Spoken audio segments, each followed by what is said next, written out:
पुण्याच्या ग्रामीण भागातील हॉटेल व्यावसायिकांना मोठ्या अडचणींचा सामना करावा लागतोय। ग्रामीण भागातील हॉटेल व्यावसायिक मोठ्या अडचणीत आहे। सिलेंडरचा पुरवठा वेळेवर होत नाहीये, त्यामुळे हॉटेल व्यवसायावरती परिणाम झालाय। आखाती देशामध्ये सुरू असल्याचा दुधाचा परिणाम संपूर्ण भारतामध्ये होताना आपल्याला पाहायला मिळतोय। कारण की ज्या पद्धतीने पाहिलं की व्यावसायिक गॅस सिलेंडर आहे त्याची जो पुरवठा आहे तो सध्या बंद केलेला आपल्याला पाहायला मिळतोय आणि त्याचाच परिणाम सध्या हॉटेल व्यावसायिकावरती होताना आपल्याला एकत्रित पाहायला मिळतोय।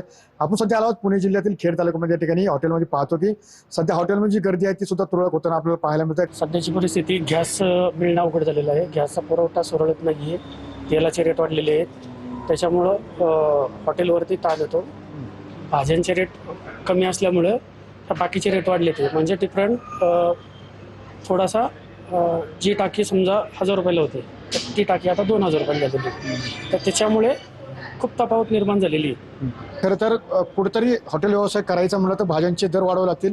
मात्र भाज्यांचे दर वाढवल्यानंतर ग्राहक वर्ग येईल का, ही सुद्धा चिंता सध्या व्यावसायिकामध्ये आणि हॉटेल व्यावसायिकामध्ये असलेल्या आपल्याला पाहायला मिळतंय। तर अभिषेक समेश्वरी टीव्ही मराठी खेड।